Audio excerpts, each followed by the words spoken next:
Bond, James Bond. This is one of the most famous names in film and literature, and when you think James Bond, you cannot fail but imagine a suave guy in a slick suit and shaken not stirred 007, etc., etc. But at the time that this name was invented by the creator of James Bond, Ian Fleming, in 1952, he was actually looking for a name that was simple, dull, short, and plain because he wanted his character to speak for himself. Unromantic, Anglo-Saxon, and masculine were the order of the day when it came to James Bond's name. Now, where did he find this name? Some authors find their character names in baby naming dictionaries, phone books, this and that. But actually, Ian Fleming, who was a bird watcher, took the name from an ornithologist that he met in his everyday life, James Bond. He decided that this would be perfect for a character that became iconic beyond just his simple name. Now, another character whose name everyone remembers is Holly Golightly. That's a name that is so evocative, Breakfast at Tiffany's. And when Truman Capote first wrote this novella in 1958, he hadn't called the character Holly Golightly at first at all. He had called his character Connie Gustafson. What? I know.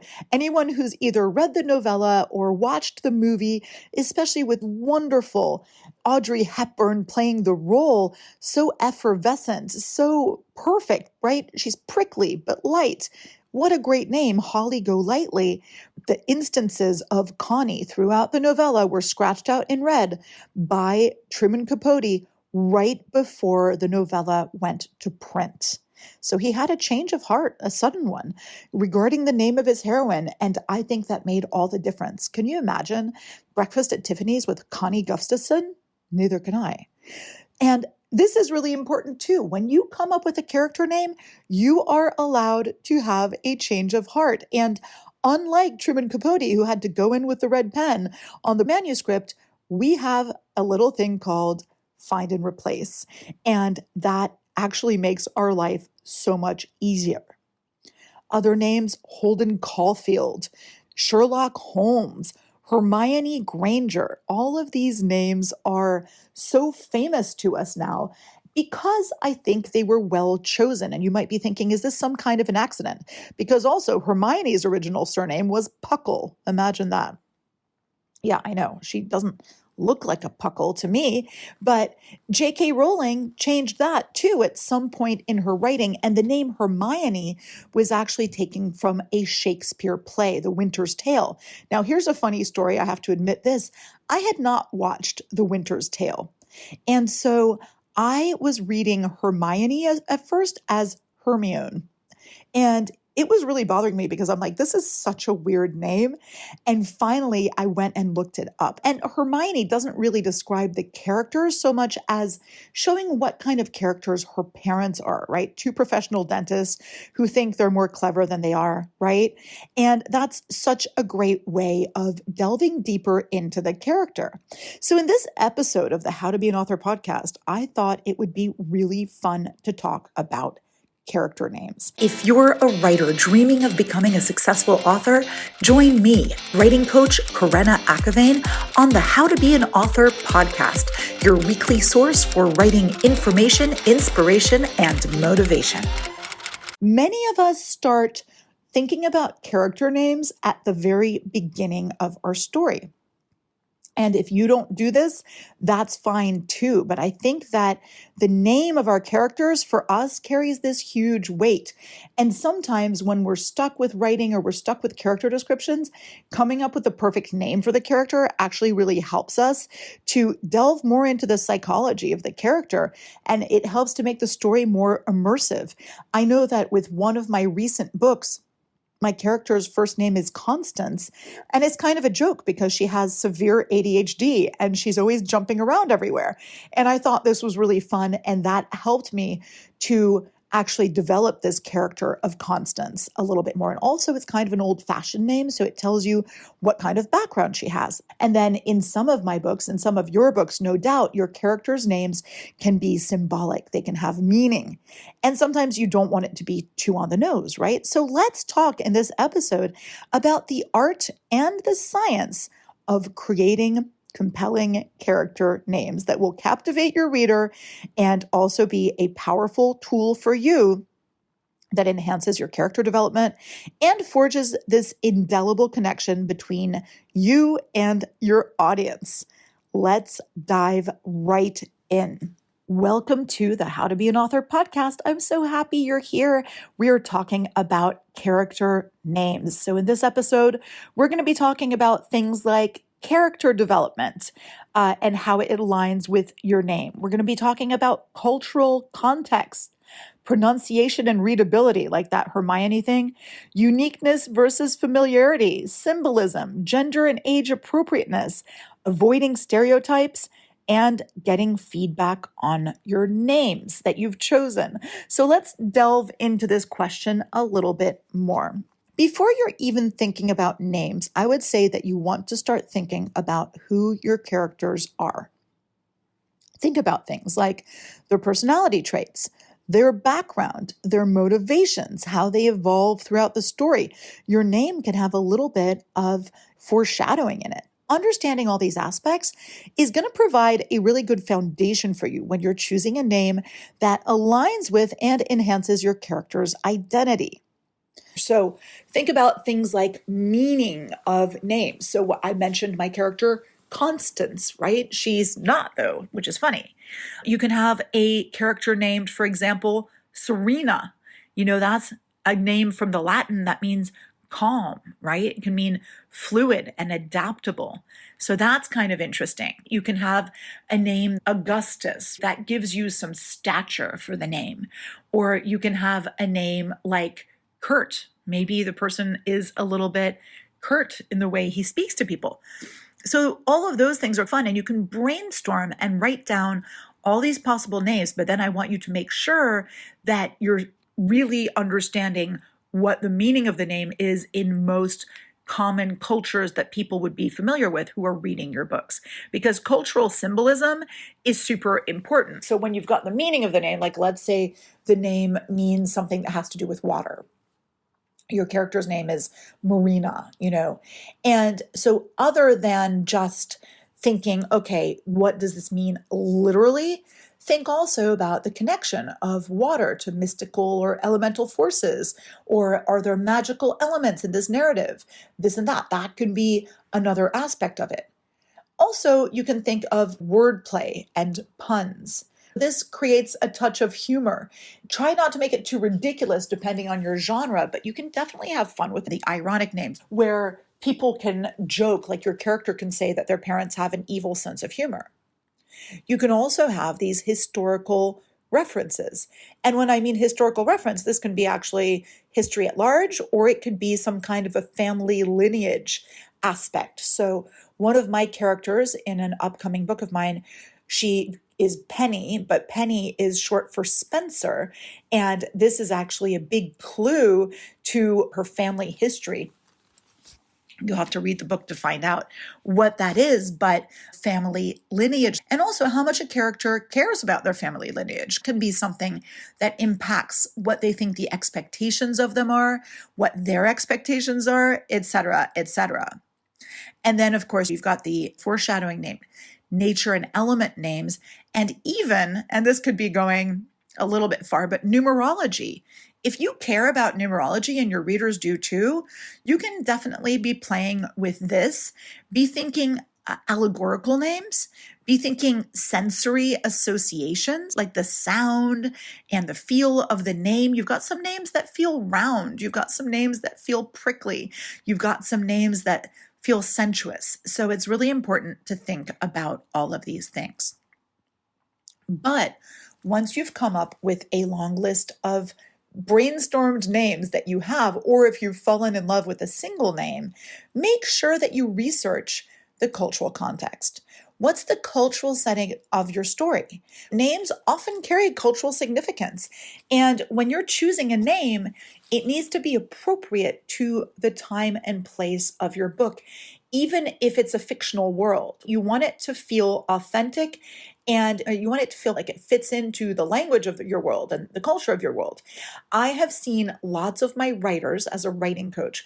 I have writers who will pick out names that feel like they come from a bunch of different universes when they're not supposed to. So in this case, I'm going to tell my writers, listen, I really like the names that you've chosen, but you kind of need to make a choice.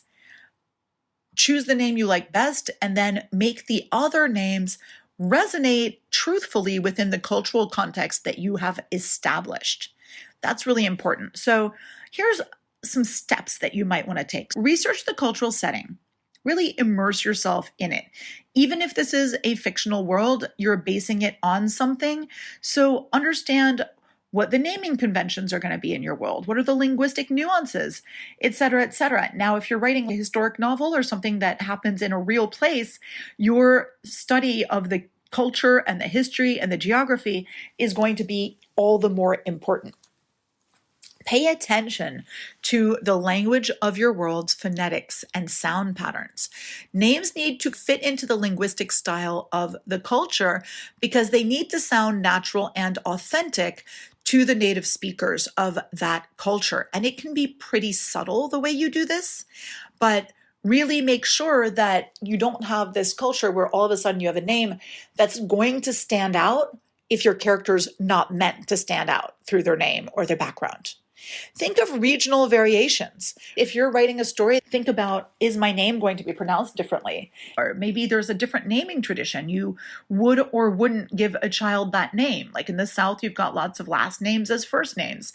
Or, Belle, Lulabelle, Maribel, whatever as a name in certain very specific environments.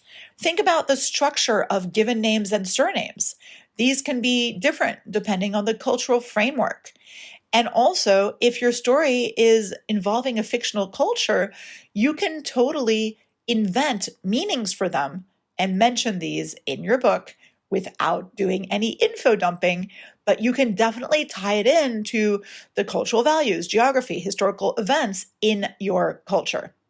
Now, avoiding stereotypes is very important, and I'm going to be talking about this in a whole separate section in this podcast because you really want to be avoiding names that perpetuate stereotypes or that are relying on these cliched associations.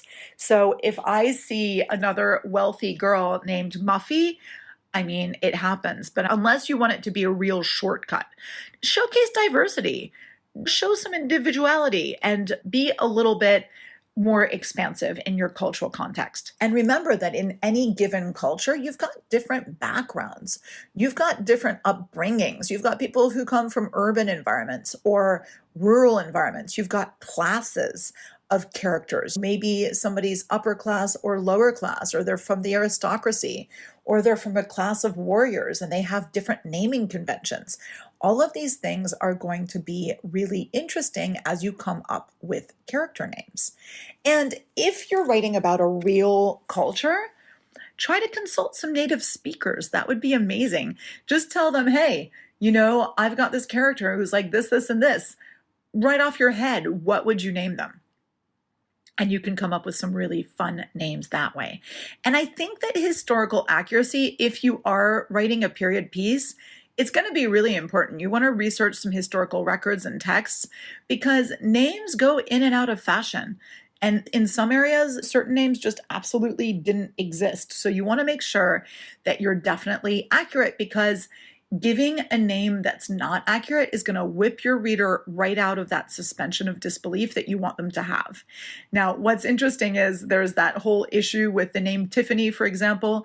Somebody had written a book and they're like, my character Tiffany based in the Middle Ages. And people are like, Tiffany, that's a modern name, but it's not. Tiphaine was a very traditional name back then. But sometimes now with our modern conception of what that name is, you might actually be better off not naming your character something that now has these different modern connotations. So if you have a name that it's accurate to the period, but it has other associations now, you might want to avoid that. Now, let's think about pronunciation and readability. Remember, this was that Hermione thing. I really had a problem with it, and many of my authors still have names that are not easy to pronounce and read. And I know that you know what it's supposed to be pronounced like, but sometimes your reader doesn't know. A complicated or awkwardly pronounced name, it can distract from the narrative. It can make it harder for readers to engage with your characters. And I know that you're totally married to one name or another name, but really, do you want your character to have this specific name for a real reason that's just crucial? Or would the story be just as good with a name that your character has that your reader can actually pronounce in their head? And I know that it's your story that you're telling, but sometimes you've got names where the spelling absolutely does not reflect the pronunciation. And this happens in all cultures. And that makes it hard for the reader to really be like, okay, I have a handle on this name. I know what this character's name is. And also sometimes you've got these complex combinations of letters where there's a whole string of them and your reader just ends up giving up and glossing over it. It just becomes hard to really bond with that character when you can't imagine what their name is.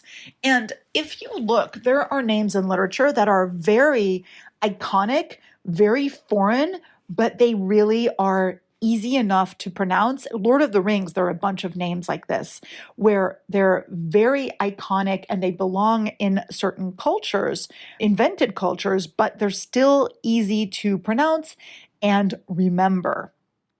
So think about, even if you're doing a foreign or alien name, try to use common phonemes and sounds that could be found in your ideal target reader's language. Familiar sounds make it easier for readers to mentally register and pronounce the names. And I'm telling you, this is more important than you think. And say the names aloud to yourself. If you're stumbling and they're your names, your readers are going to have an even harder time. And also, you want to ensure that the names flow smoothly when spoken. And when it comes to naming characters and creating these character Bibles, in my course From Idea to Published in 6 months, I have these awesome journaling and workbook exercises that get you picking the perfect name for your character and also making sure that you know everything about them that you need to know before you start writing. That's a really useful thing because it saves you time and really makes your characters that much more rounded and just characters that your reader can bond with. That's so important. Now, I was talking about, again, the cultural context.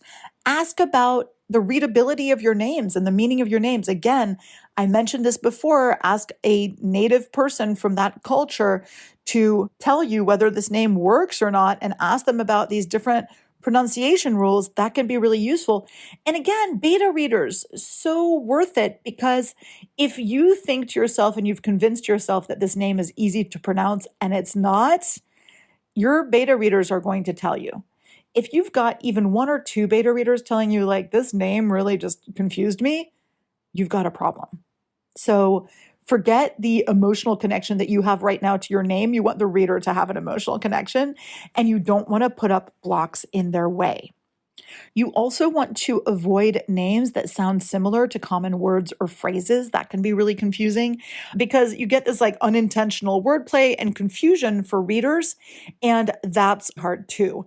Here's another little funny thing. This is a more modern age issue that we're having now. I was working on a book with one of my writers who has a non-binary character in her book. And several of my writers have non-binary characters because that's what we have in our world today.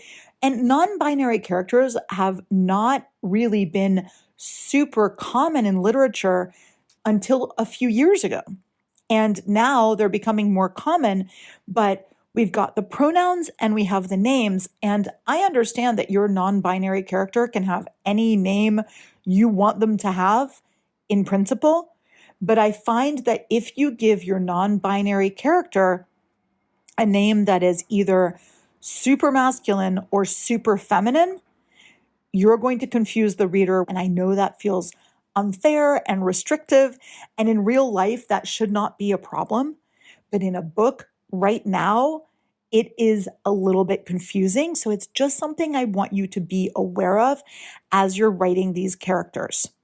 And this is something that we can discuss when we work together, because I've been talking through it with multiple writers of mine who've been dealing with this issue, and they agree it is a challenge to make sure that it works smoothly.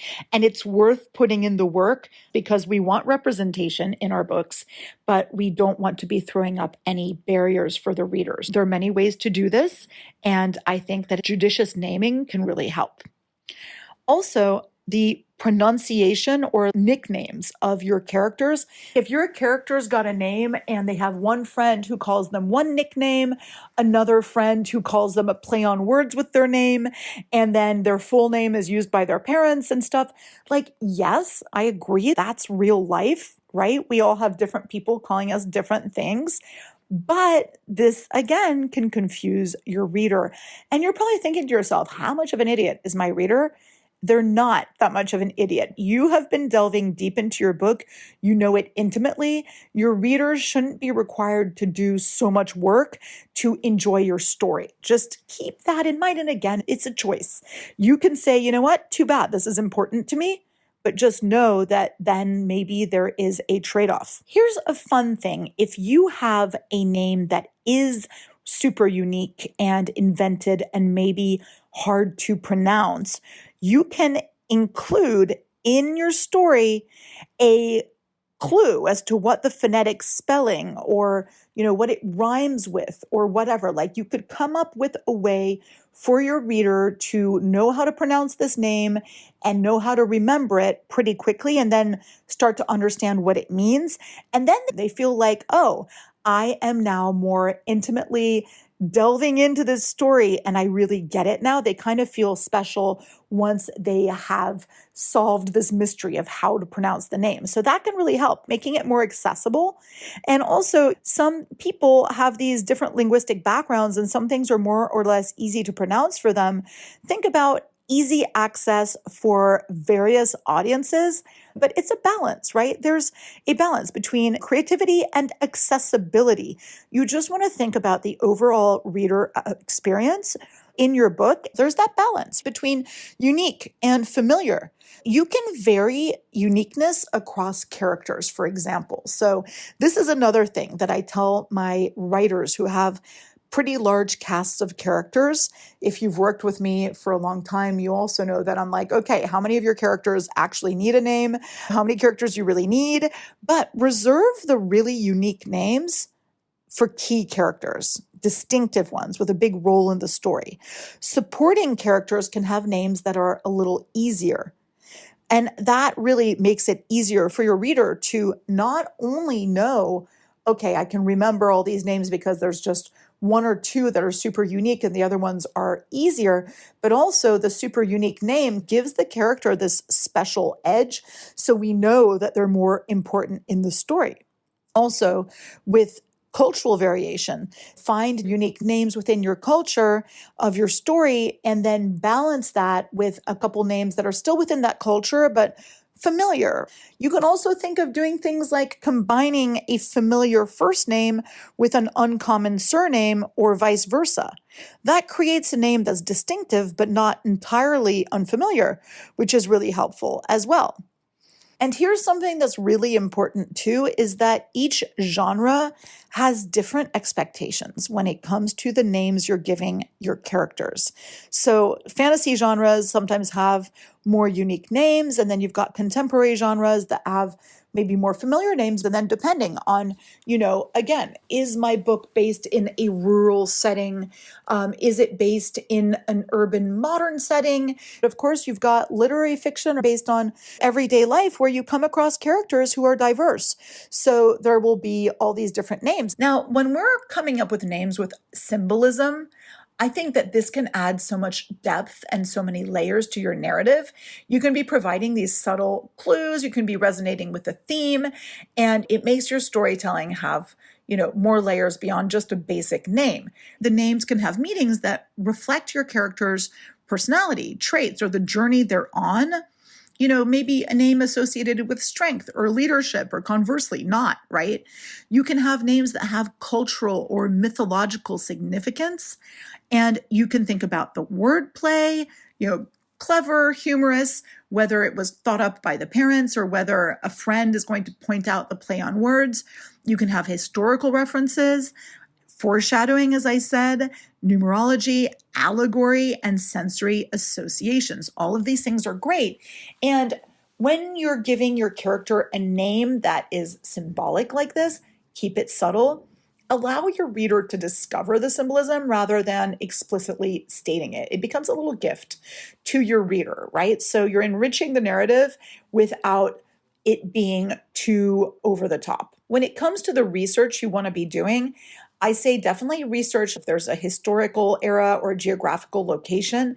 Think about these naming conventions. If you're writing a fantasy book, think about, okay, does the baby get the name from the parents, or does the baby get a name from their tribe, or do they get a name from where the stars are when they're born? Think about all those different ways that you can come up with a unique naming convention, and this really impacts your characters in such a cool way.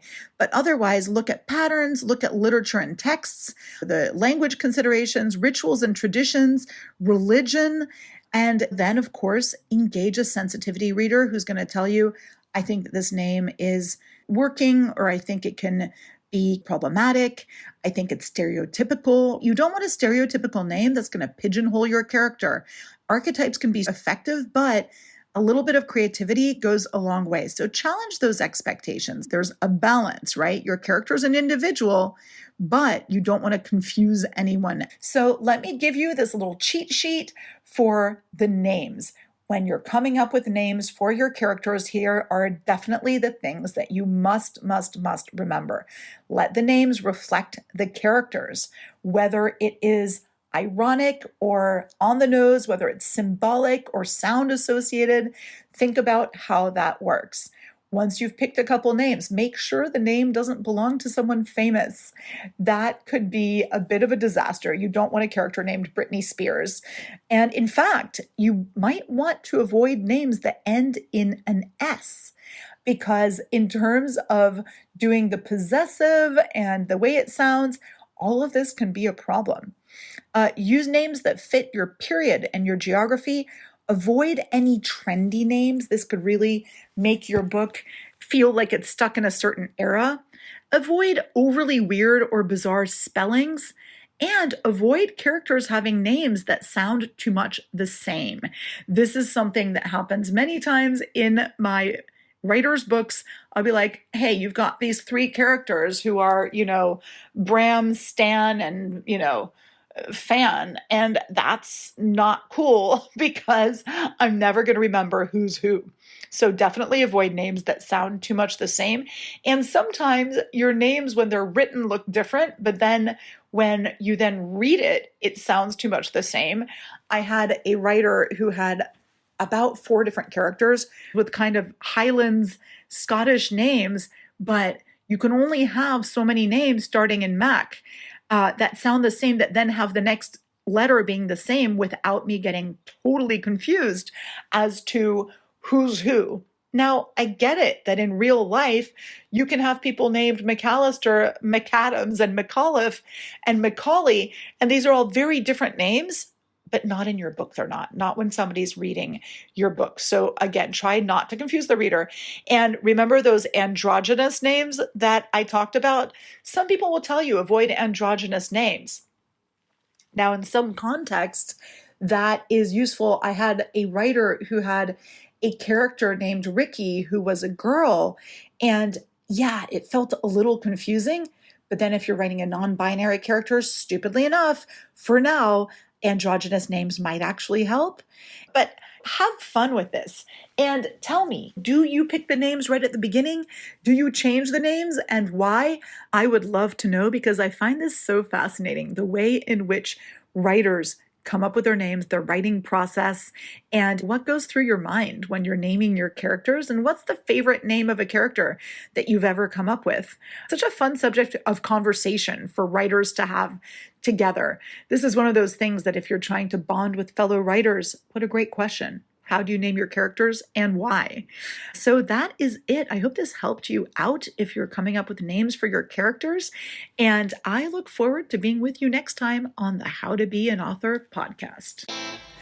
If you have any pressing writing-related questions or would like to be featured on the How to Be an Author podcast, please feel free to reach out on my website, creativeandwritingcoach.com.